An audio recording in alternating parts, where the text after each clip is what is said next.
నమస్తే. ఇన్నాళ్ళు నన్ను సపోర్ట్ చేస్తూ, ఎంకరేజ్ చేస్తూ మీ ప్రేమని నాకు అందిస్తున్న ప్రతి ఒక్కరికి కృతజ్ఞతలు. అలాగే ఈ వీడియో కూడా ఖచ్చితంగా మీకు ఉపయోగపడుతుంది. లైక్, షేర్ అండ్ సబ్స్క్రైబ్ చేసి మీ సపోర్ట్‌ని నాకు అందించండి. అలాగే ఈ వీడియో పట్ల మీకున్న అభిప్రాయాన్ని కామెంట్ సెక్షన్‌లో కామెంట్ చేసి తెలియజేయండి. ఇప్పుడు వీడియోని చూద్దాం. జ్యోతిష్య శాస్త్రం ఒక అద్భుతం. వేదాంగమైన జ్యోతిష్య శాస్త్రం అనేటువంటిది మానవ జీవన గమనానికి ఒక వరం.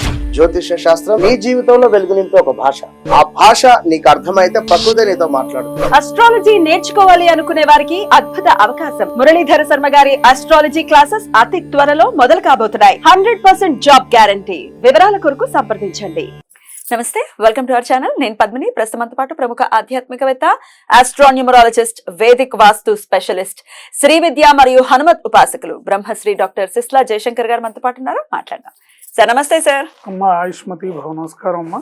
సార్, నక్షత్రాల గురించి చెప్తూ ఉన్నారు. నక్షత్ర తత్వాలు అంటే అదేదో ఉత్త నక్షత్రమే కాకుండా పాదాల వారీగా కూడా చెప్తూ ఉన్నారు. మరి స్వాతి నక్షత్రం, రాహుకి సంబంధించినటువంటి ఈ నక్షత్ర జాతకులు ఎలా ఉంటారు, ఎట్లాంటి చేంజెస్ ఖచ్చితంగా లైఫ్ లో తెచ్చుకోవాలి ఫర్ ద బెటర్ లైఫ్ అనేది ఒకసారి మీ ద్వారా సార్. తప్పకుండా. స్వాతి నక్షత్రం రాహు అధిపతి, కానీ నా ఇష్టదైవం లక్ష్మీ నరసింహస్వామి నక్షత్రం. అవును. అటు ఆరుద్ర, మీకు శివయ్య అంటే కూడా ఇష్టం కదా. నాకు వాళ్ళిద్దరికి భేదం లేదు. అవును, ఆరుద్ర కూడా మళ్ళీ రాహుదే.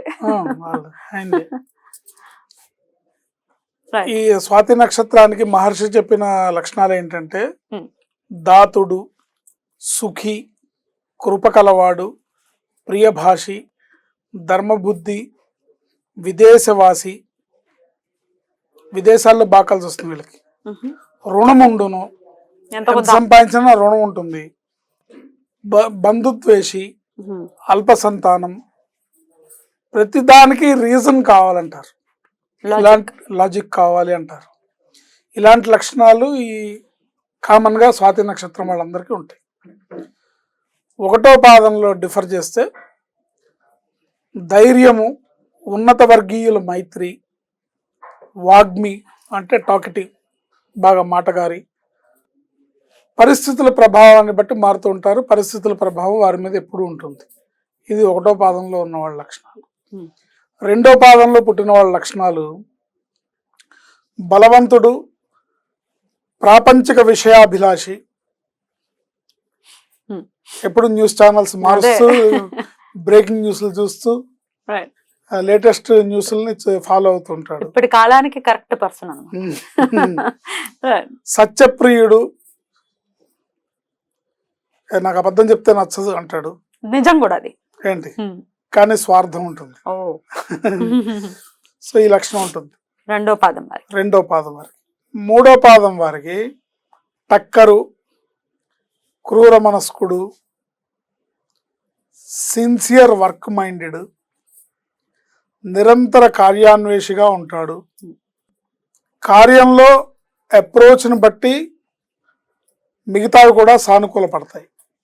వీళ్ళ అప్రోచ్ని బట్టి మిగతావి కూడా సానుకూల పడతాయి. ఇది మూడో పాదంలో పుట్టిన వాళ్ళ లక్షణాలు. నాలుగో పాదంలో పుట్టిన వాళ్ళ లక్షణాలు తెలివిగలవాడు, వాగ్మి అంటే టాకిటివ్, బాగా మాట్లాడగలరు, విజయాభిలాషి, తన మనుగడే తనకి ముఖ్యంగా బిహేవ్ చేస్తూ ఉంటారు. స్వార్థం, సెల్ఫిష్నెస్, తన పని తనకు అవ్వాలి. వీళ్ళకి ఒక సూచన ఏంటంటే తొందరపాటు పడకుండా ఉంటే సక్సెస్ అనేది బాగుంటుంది. తొందరపడకుండా అంటే నా పని నాకు కావాలి అనే ఆతృతలో తొందరపాటు నిర్ణయాలు, తొందరపాటు పనులు ఉంటాయి. ఆ తొందరపాటు పనుల వల్ల వీళ్ళు దెబ్బతింటారు.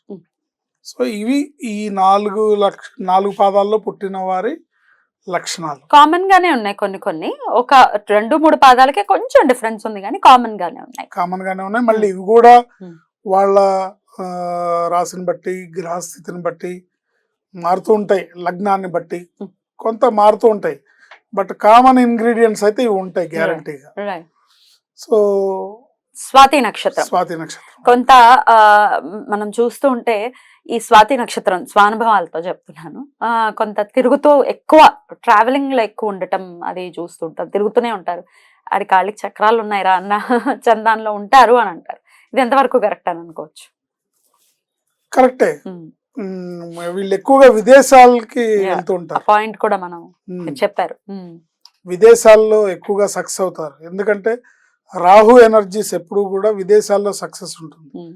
ఈ విదేశాలకు వెళ్ళే ఈ రాతుండే వాళ్ళు పొరపాటున చదువు సరిగ్గా చదువుకోకో ఇండియాలో ఉండిపోతే వాళ్ళకి లైఫ్ లో సక్సెస్ అనేది అంత ఉండదు.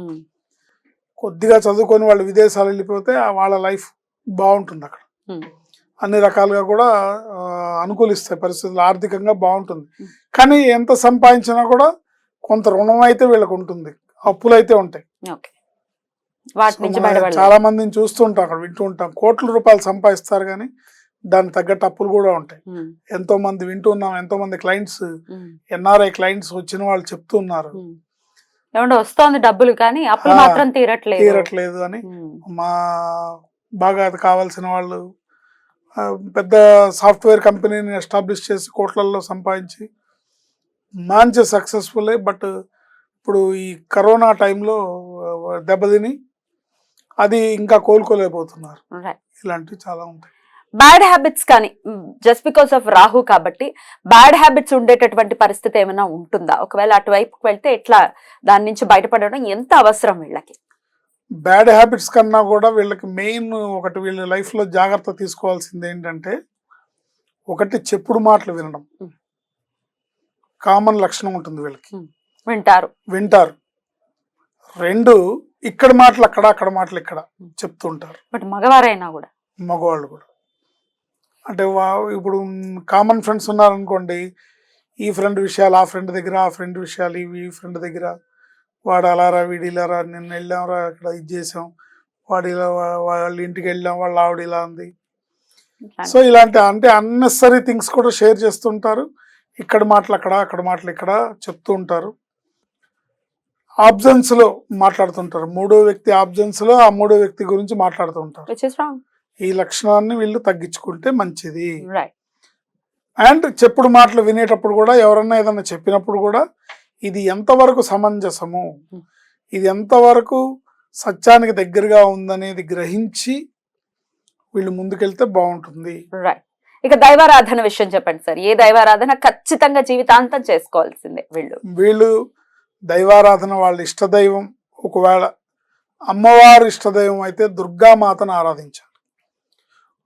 ఒకవేళ విష్ణుమూర్తి ఇష్టమైతే లక్ష్మీ నరసింహస్వామిని ఆరాధించాలి జీవితాంతం.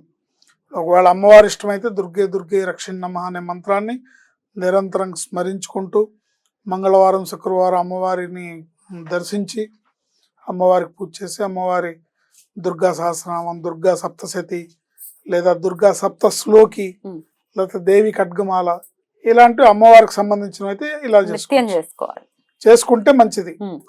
మంగళవారం శుక్రవారం ఆలయానికి వెళ్ళి అమ్మవారిని దర్శిస్తే మంచిది.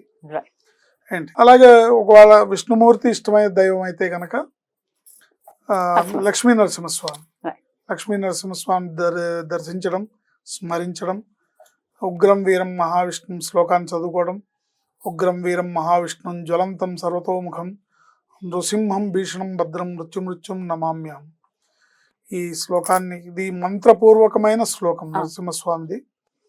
ఈ శ్లోకమే గాని జీవితంలో అభివృద్ధిలోకి వస్తారు. రైట్ అండి, చాలా అద్భుతంగా వివరించారు. స్వాతి నక్షత్ర జాతకులు ఖచ్చితంగా జీవితంలో కొన్ని విషయాలు మార్పు తెచ్చుకోవాలి అని చెప్తున్నారు. అమ్మవారి ఆరాధన ప్రత్యేకించి చెప్తున్నారు కాబట్టి ఇవి చేసుకుంటూ వీళ్ళ జీవితం సాఫీగా వెళ్ళాలి అని మనస్ఫూర్తిగా కోరుకుంటూ ఇక నెక్స్ట్ ఎపిసోడ్ లో విశాఖ నక్షత్రం గురించి మాట్లాడుకుందాం. థ్యాంక్ యూ అండి, నమస్తే. ఆయుష్మతి భవ.